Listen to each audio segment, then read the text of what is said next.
I get it, you're standing on the dock, watching your buddy launch his slick, low-profile fishing kayak and thinking, is that the right machine for me, or am I just getting swayed by the pretty color?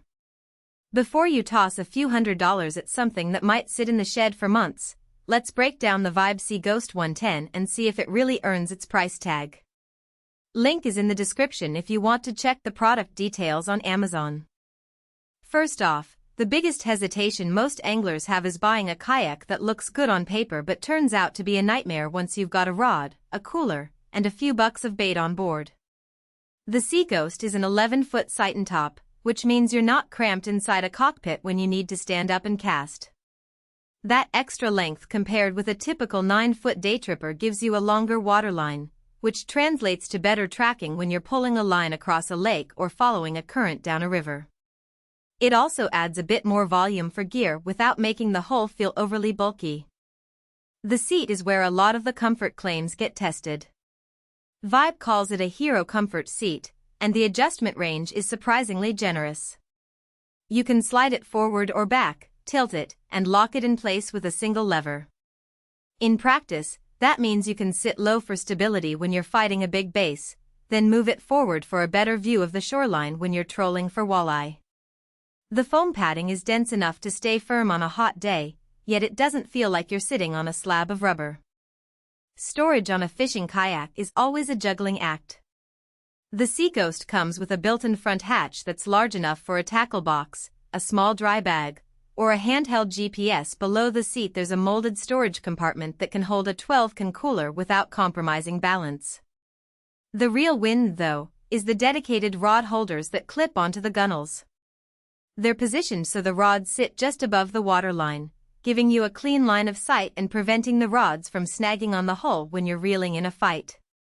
If you're the type who brings a side-by-side pair of rods, the dual holders keep both in reach without crowding the deck. One feature that often gets overlooked is the transducer port. Vibe has molded a small opening in the hull that lines up perfectly with most fish finders.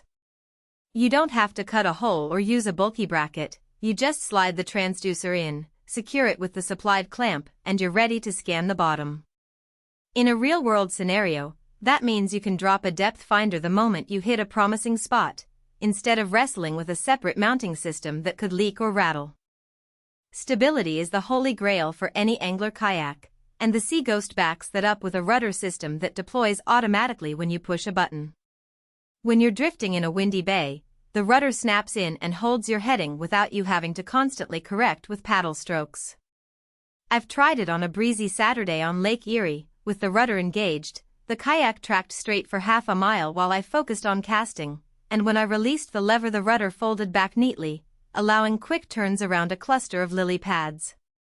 The trade-off is a slightly heavier hull, about 55 pounds compared with a typical 40-pound sight and top, but the added weight comes from the integrated rudder and reinforced deck, which actually improves stability in choppy water. Who should walk away with this kayak? If you're a serious weekend angler who spends at least a couple of days a month on mid-sized lakes or calm rivers, and you need a platform that can hold a cooler, a tackle box, a fish finder, and a couple of rods without feeling cramped, the Sea Ghost hits the sweet spot. It's also a solid choice for anglers who like to bring a small group along for a day. There's enough deck space to let a buddy sit on the side while you reel in the big one. The adjustable seat and easy access storage make it friendly for a wide range of body types, from the 5-foot 8-inch beginner to the 6-foot 4-inch seasoned pro. On the flip side,